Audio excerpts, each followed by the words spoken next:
India ने एक बहुत ही बड़ा स्टेप उठाया है। इंडिया और सऊदी अरेबिया दोनों कंट्रीज ने मना कर दिया यूक्रेन डिक्लेरेशन पे साइन करने से। और आप देखोगे इंटरनेशनली ये इतनी बड़ी न्यूज बनी है कि इंडिया, सऊदी अरेबिया और साथ में 3-4 और देश है, इन सब ने कहा कि हम फाइनल डिक्लेरेशन यूक्रेन समिट का साइन नहीं करेंगे बिना रशिया के। ये समिट बेकार है। आप देखोगे इस पे बहुत सारे आर्टिकल्स पब्लिश हो रहे हैं, पूरी दुनिया इस पे ट्वीट कर रही है कि ये यहाँ पे सब कंट्रीज है जिन्होंने साइन किया है यूक्रेन का पीस डिक्लेरेशन। मगर इंडिया, सऊदी अरेबिया, दो बड़े दिग्गज देश जिनसे उम्मीद थी कि ये साइन करेंगे इस डिक्लेरेशन को, मना कर दिया दोनों कंट्रीज ने। और रशिया का जो मीडिया है, देखिए, इस डेवलपमेंट को लेकर बहुत खुश है कि इंडिया ने खुद को डिस्टेंस कर लिया है, दूर कर लिया है from the Swiss Ukraine summit. Now आपके माइंड में यहाँ पर बहुत सारे क्वेश्चन होंगे कि ये हुआ क्या है, रशिया किस बात को लेकर खुश है। ये लगातार जो ये आर्टिकल पब्लिश हो रहे हैं कि हमने एक डिक्लेरेशन साइन नहीं किया, इससे हम दूर रहे, ये कौन सा डिक्लेरेशन था, आखिर यहाँ पे हो क्या रहा था।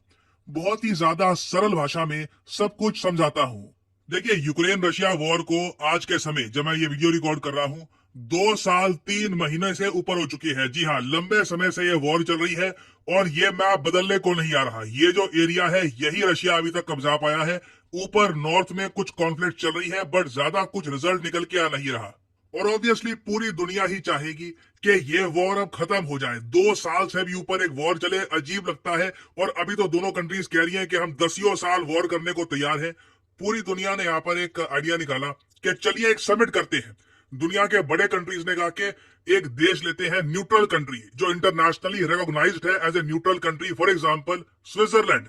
स्विट्जरलैंड की हिस्ट्री रही है, वर्ल्ड वॉर 1, वर्ल्ड वॉर 2 हमेशा ये देश न्यूट्रल रहा है। तो ये डिसाइड किया गया कि स्विट्जरलैंड में एक यूक्रेन पीस समिट होगा। यहां पर बात की जाएगी कि कैसे ये 2 साल लंबी वॉर को हम 3 साल लंबी वॉर नहीं होने देंगे, इसको अब समाप्त करते हैं, खत्म करते हैं लड़ाई। नाउ ये आइडिया बहुत अच्छा था। जो पश्चिमी देश हैं जैसे कि यूएस, कनाडा, यूरोपियन देश, उन सब ने कहा कि बिल्कुल ये समिट हमको करना चाहिए, यूक्रेन पीस समिट। मगर इसमें एक बहुत बड़ी प्रॉब्लम थी इस पूरे समिट में। प्रॉब्लम ये थी कि दुनिया भर के कंट्रीज को तो यहाँ पे बुला लिया, यूएसए, आर्मेनिया, स्विट्जरलैंड ऑब्वियसली यहाँ पे होगा ही, इटली समेत दुनिया भर के कंट्रीज को एक मेगा समिट के लिए बुला लिया। मगर रशिया को ही इस समिट से बैन कर दिया। यूक्रेन ने कहा कि हम रशिया से बात नहीं करेंगे। मगर प्रॉब्लम यहाँ पर यही है कि जब जंग ही यूक्रेन रशिया के बीच में है, आपको रशिया को समिट में इनवाइट नहीं करना, तो ये समिट फिर किस बात का, किस बारे में डिस्कशन होगी। जो डिक्लेरेशन निकलेगा, जो निष्कर्ष निकलेगा इस समिट का, उसकी इंपॉर्टेंस क्या होगी जब आपने रशिया को ही यहाँ पर नहीं बुलाया। और चाइना ने इस समिट से खुद को दूर रखा ये कहकर कि देखिए, यूक्रेन रशिया वॉर आपको रोकनी है, रशिया को आप इनवाइट नहीं करना चाहते, तो ये समिट यूजलेस है, हम इस समिट में पार्टिसिपेशन नहीं करेंगे। नाउ चाइना के बाद दुनिया की नजर थी इंडिया पर। इंडिया रशिया का बहुत पुराना मित्र कंट्री है, क्या इंडिया भी इस समिट को स्किप कर देगा। देखो, इंडिया ने एक बहुत ज्यादा इंटरेस्टिंग मूव चला। इंडिया ने कहा कि देखिए, इस समिट को हम अटेंड करेंगे, हमारे पीएम नहीं जाएंगे यहाँ पर, जयशंकर साहब नहीं जाएंगे, मगर जो हमारा विदेश मंत्रालय है उनके जो सेक्रेटरी हैं पवन कपूर साहब, इनको हम यहाँ पर भेज देंगे। तो आप कह लीजिए इंडिया ने पार्टिसिपेशन तो करी है मगर हाई लेवल पार्टिसिपेशन बिल्कुल नहीं थी। यूएसए, यूक्रेन को उम्मीद थी कि मोदी जी आ जाएंगे, चलो मोदी जी ना आए, जयशंकर साहब आ जाएंगे। इंडिया ने बस सेक्रेटरी भेजा अपने विदेश मंत्रालय का। और एक बार जब यह समिट शुरू हुआ तब पता लगा कि इंडिया का जो ये मूव था बिल्कुल ठीक था, क्योंकि इस समिट में वॉर को रोकने की बात कम हो रही थी।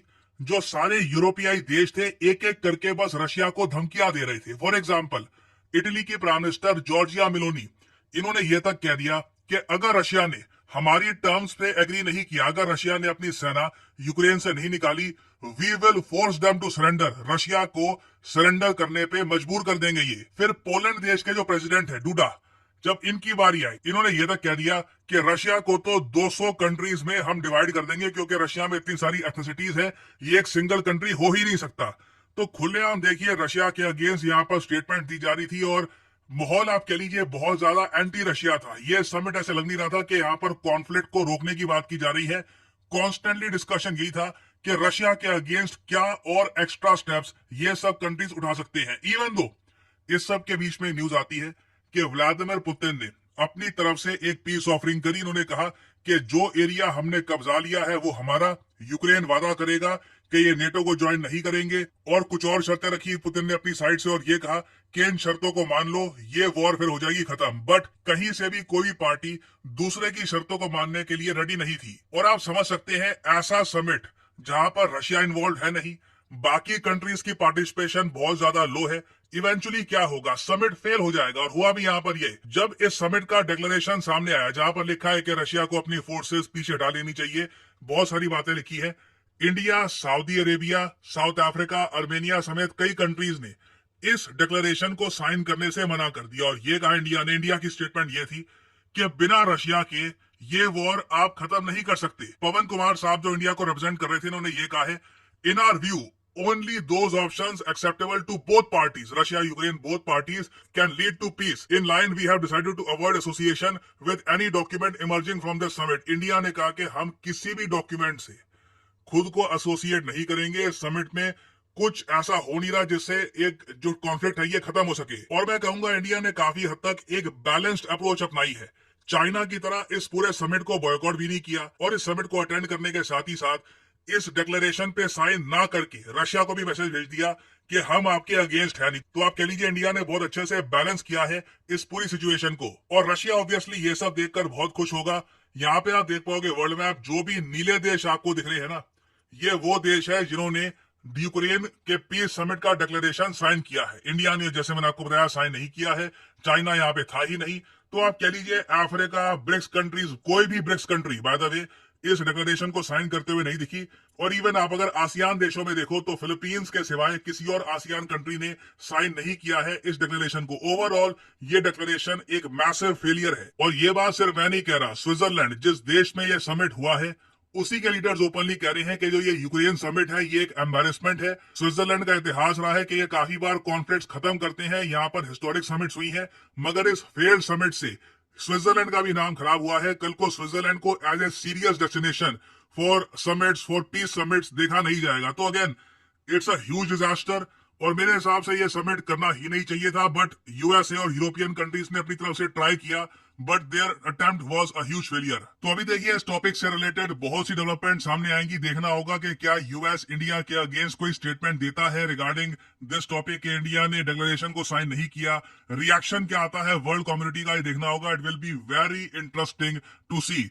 और फाइनली यहाँ पे आपसे पूछूंगा एक क्वेश्चन ये है कि हाल ही में किस कंट्री ने ये कहा है कि हम बनेंगे छठा देश जिसका खुद का एक डीप सी मिशन होगा। अंडर वाटर जो धरती के ओशंस है उनको एक्सप्लोर करने के लिए हमारा एक मिशन स्टार्ट हो जाएगा, क्योंकि ऑलरेडी ऐसा मिशन यूएसए का है, रशिया का है, चाइना का है, फ्रांस का है, जापान का है। तो ये देश बन जाएगा 6 कंट्री। तो बताइए किस कंट्री की यहाँ पे हम बात कर रहे हैं। ये है यहाँ पे आपकी options, south Korea, Italy, India या फिर कनाडा। कमेंट सेक्शन में करिए उत्तर। जो लोग सही आंसर देंगे उनकी कमेंट को मैं हार्ट दे दूंगा ताकि बाकी लोग समझ पाए कि सही उत्तर क्या है।